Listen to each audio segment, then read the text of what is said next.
afternoon, everybody, and welcome to Life as I See It with your hostess, Dena and Nierenberg. And today with me, I have got the greatest guest ever, my daughter, Esther Nierenberg. Hi, Esther. Hi. How you doing today? Good. Good. So we were thinking about what we wanted to discuss today on the show, and what came to my mind immediately was being unlimited, the power of being unlimited. And the fact is that nothing really goes into it besides for just going for it. It's absolutely going for it. In our minds, we have so many kinds of different limitations, such as I can't do it, I shouldn't do it, I gotta feel bad, I gotta feel sad. A big one's I gotta feel anxious about this because I had trouble with this in the past, or I gotta be ashamed about that. Limitations.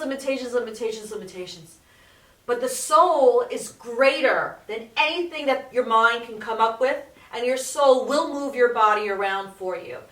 And so, therefore, what I discovered, I was talking to somebody on Sunday, a very, very great and interesting guy, and we're sitting down on a park bench together, and he says to me, "We are unlimited." I'm like, whoa, wow. You know, he just up and he said that. And I'm like, this is a sign. I mean, I always work toward being unlimited, but when somebody in your life who's Mr. like common sense says it, you're like, whoa, okay. What are your thoughts there? I think that's pretty cool that even people who are very grounded and who like think with their mind instead of their heart, I think it's pretty cool that he even said something like that, like, you're unlimited. Like, it just shows how true that is, even when people who think with their practical mind are saying things like that. Yeah, it's so true, Esther. It's like, when this guy said this to me, I'm like, well, okay, this is Mr. Common Sense. He's very, very practical. And he's busy telling me that we are unlimited. I'm like, wow, I can take that everywhere. I can take that anywhere. I love this idea that no matter how I'm feeling, and it's not that I don't have feelings, I got plenty of, believe me, I am over emotional with plenty of feelings. I mean, you know that, Esther, you live with me. Yeah.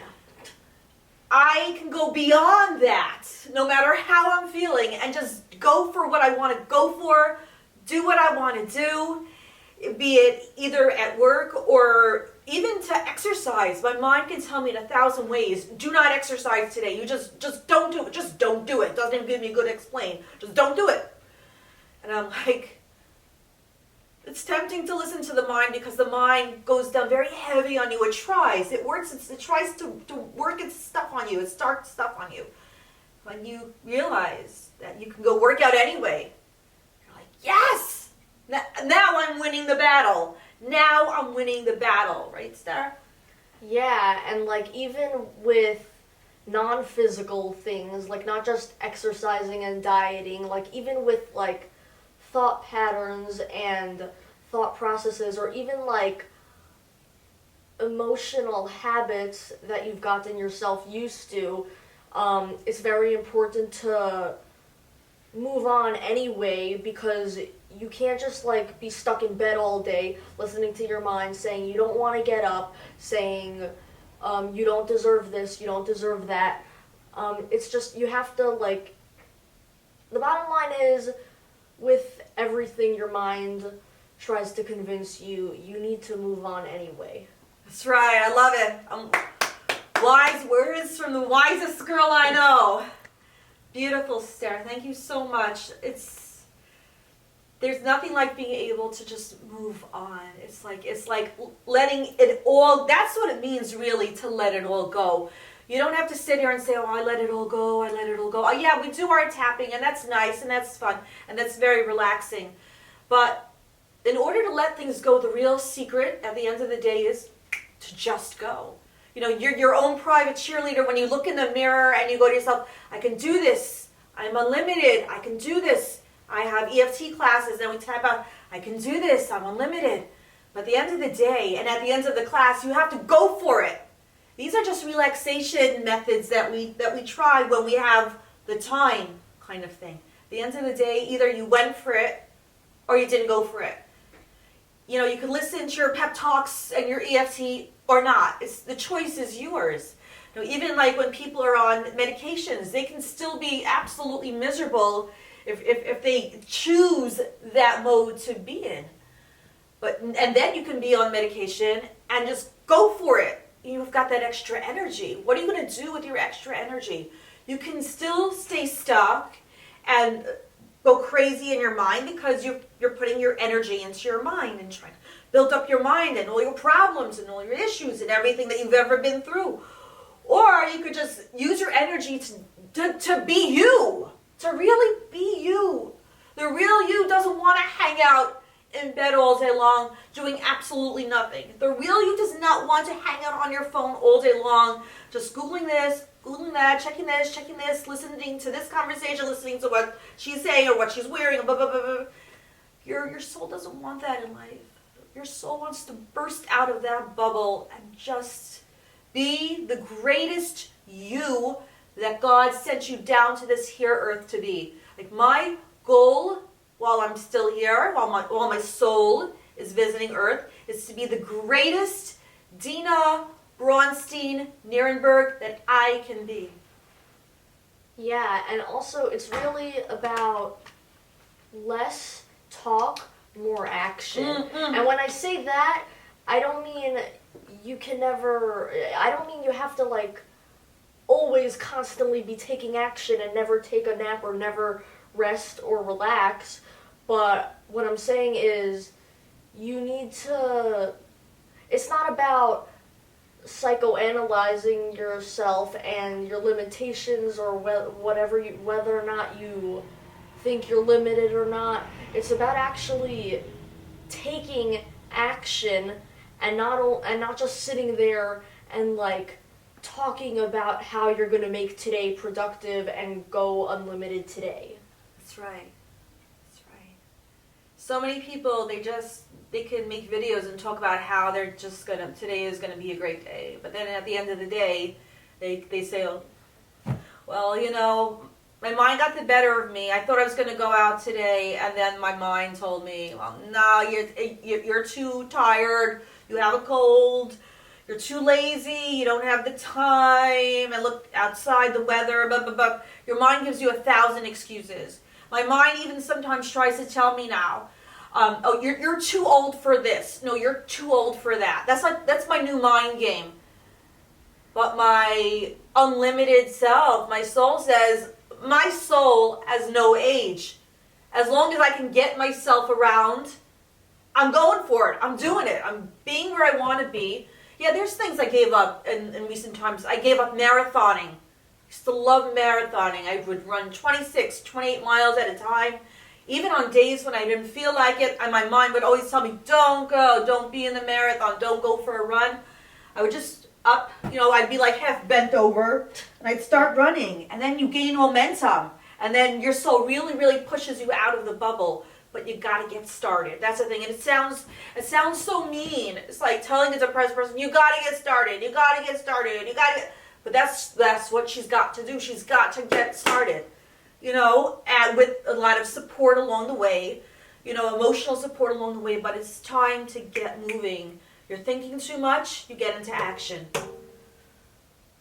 Yeah, and I feel like a lot of the time when you're feeling unmotivated and you keep going anyway and moving anyway, it gets you to, it gives you more energy. You think it would tire you out or make you more lazy or unmotivate you, but it gives you more energy. Some of the time, not all of the time, but most of the time it does leave you more energized than how you were before. 100%.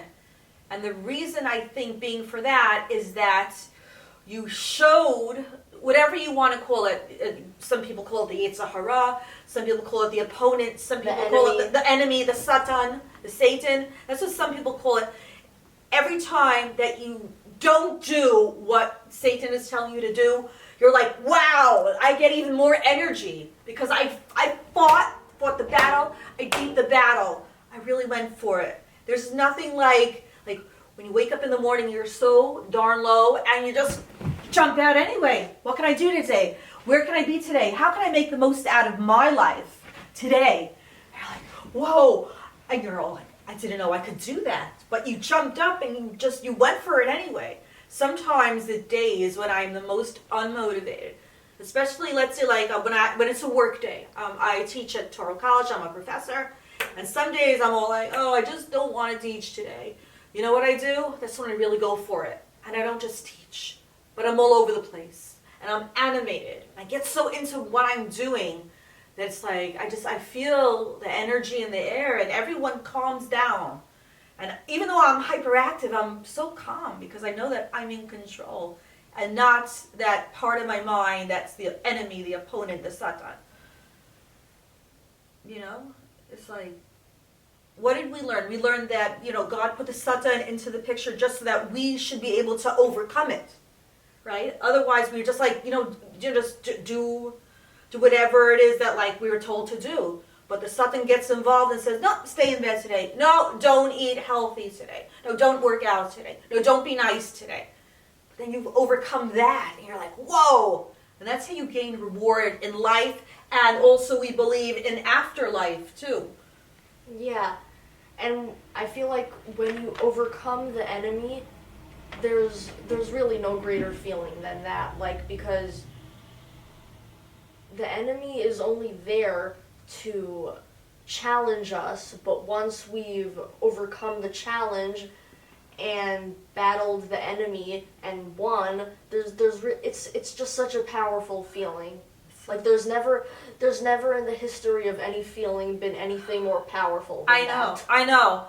To me, it's better than winning the lottery. You can win the lottery and be miserable, spend your money in all kinds of ways, wind up either broke or not broke, but whichever way it goes, you can win the lottery and just keep spending and not be happy enough with what you have and say, oh, even though I bought this, she has that. Now I gotta have what she has. It's a temporary pleasure. It's a temporary pleasure. It's like, it's a non-ending search. Even after you've gotten, $1 billion. It's a never-ending search. But just right today, in the here and now, you could be the happiest person in the world just by overcoming that mind desire to just not be you, to just stay stuck, And believe me, nobody is brought down to earth for no reason. We're all brought down here for a purpose. Everybody has a purpose for being here. You, me, Tanya, everybody in this entire world. We weren't just brought down here randomly to just sleep all day or just be lazy or just not make the most out of ourselves. I'm not saying, you got to be the nicest, most energetic person in the world. But you came down to be you. We came down to be ourselves and to also interact with each other and help to like bring out the best qualities in each other. Every person that you meet, whether you know them very, very well or today I met somebody at the post office and he didn't speak a word of English and my Russian is Nimoshka, it's like a small amount of Russian. And between him and me, we managed to work out what his problem was, and thank God we solved the problem. See, I was meant to meet this guy today at the post office, a guy I've never met, a guy I'll probably never meet again, unless it's at the post office. And he was so appreciative. We got a manager to come on out and explain to him and to me what needed doing, and then I was able to do the writing for him. And then he was able to mail it off, and now, thank God, I'm sure I made his day. Which the reward is not in the making his day. The reward is in the Dena being her true self. That's the reward. He gave me a whole thing of Hershey's chocolates after. Wow. And I'm like, I don't really need this, but it's okay. I wound up giving it to Jose. The thing is, I know that I'm being me. There's no greater pleasure, no greater happiness in this world than being yourself, fully yourself. And true to you. And sometimes people think, oh yeah, my mind is true. My mind wants me to sleep more. My mind doesn't want me to work out. My mind doesn't want me to eat healthy. My mind doesn't want me to do anything for anybody ever. My mind is just happy just sitting here and just doing absolutely nothing ever, ever, ever. No interactions. Why should I have to interact? That's the mind. That's the enemy. It's all about being the master of your mind, beating your mind, and not like it's like your mind isn't even actually like an organ. It's just that what we were born with as a way of overcoming it. The mind, we are born with the minds because we're human, and we have to overcome this mind with our soul.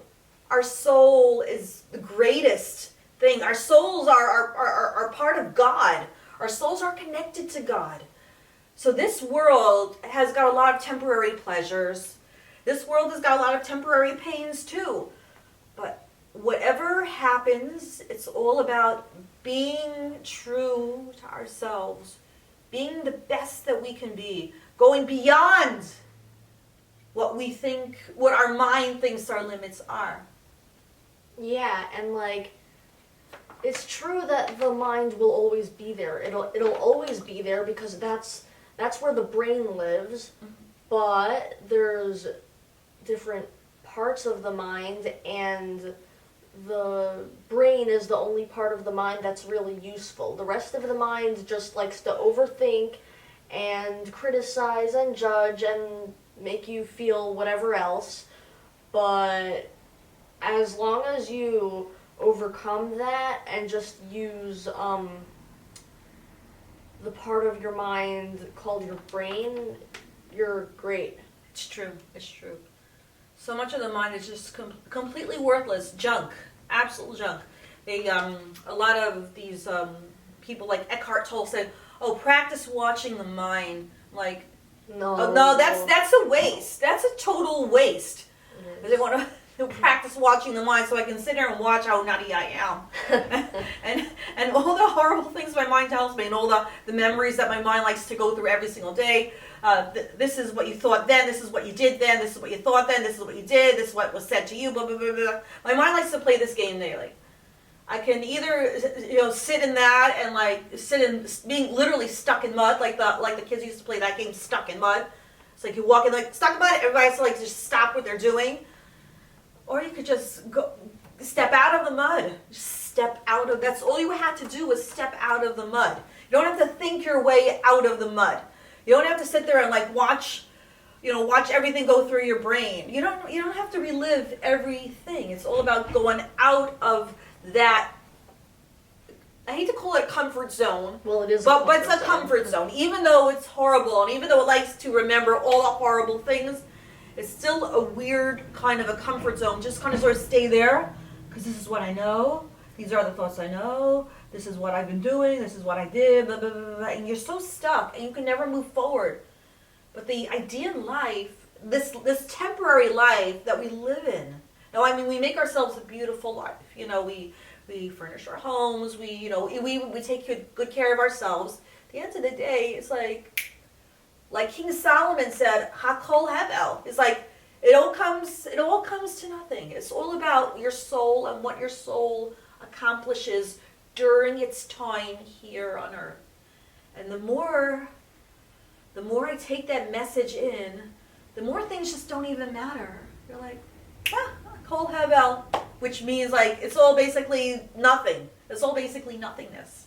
So even things that we turn into big deals, those things are nothing too. Fights that we have, arguments we have, be they big arguments, small arguments, anything in the middle, Kol Havel, it comes to nothing. What's the biggie? There's no biggie at all. And that's what's so special about being human.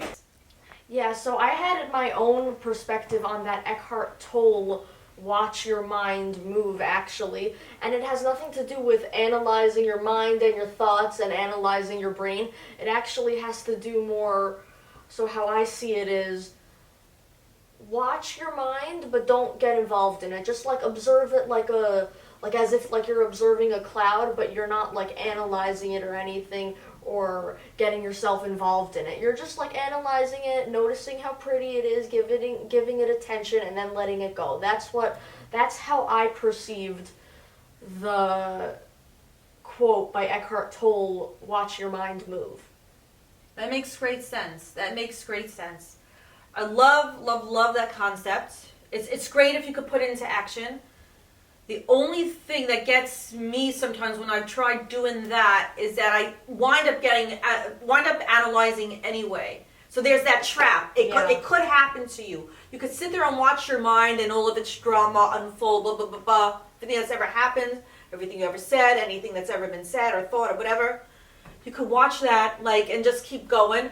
Or you could watch that and get back involved. So there's the danger of that. It's sort of like you gotta know what you gotta do. You gotta know what you gotta do. Some people can just watch it and see, oh, me this, that. I'm learning how to do that. I tried that for a long time. Some people can do that, and some people, what they need to do is get straight into just movements. I get into movements. And then my mind will try to start up, but I'm already in movement. I'm already in motion. You cannot stop a girl who's already in motion, you know? And I wanted to talk one more thing. Remember last night during our workout, you were saying that when you work out your body, you work out your emotions too? Yeah, especially when you're like doing a lot of like shaking moves and just like shaking around, like it's very good for resetting your nervous system. If anything, you'd think it would like worsen your nervous system's quality. But because you're like going like this and like shaking around we were going nuts. And everything, yeah. It actually helps to reset your nervous system. And it's so simple because you could do it anywhere. Like, and it's also very discreet. Like people won't know that you're like shaking because like a lot of times because they'll think you're just like shaking your head, but like really it's just like, so it's very good for resetting your nervous system. Yeah, so we were doing a lot of that last night. We were just kind of shaking all around, and afterwards I kind of felt like I'd had a drink in a good way. I was so lightheaded and very chilled out. I felt like I had a head massage. And she felt like she had, and it feels like a head massage. And also, sometimes you can do like this also, and this massage the lower half of your head. The lower half of your head is actually what's kind of like, it's like the energy behind your mind. It tries to make you obsess over stuff. And again, it's part of the Satan and all that. But this is the part of the brain that tries to get you to go crazy all the time. So this is a great remedy for when you're overthinking. I remember it was so many years ago, Tanya. It was Jana, your sister-in-law. I was having a massage with her. She's an awesome masseuse. And she started giving me a head massage. And I had come into the massage like a little bit nervous about a little bit about everything, really. She gave me a head massage. And I'm like, you know what? Nothing matters. Nothing matters. So she was definitely a part of my healing journey with that beautiful head massage. And I realized you can literally massage your stuff away. That's power. That's power that God gave us. He gave us self-healing powers. He gave this to us. It's a gift that we can help ourselves. He has helped us to be able to help ourselves. We pray for everything amazing, and at the same time, God wants us to work. He wants us to work on furthering ourselves, on being the best ourselves that we can possibly be. And it's not about being this perfect angel. It's about just being you. That's what life's about, being ourselves. You know? So, wow, this has been an amazing show, Esther. Yes. Thank you so much for joining me. I really appreciate it. This is always a treat to have Esther on my show. So I am Dena Nierenberg with Life as I See It. Thank you so much, Esther.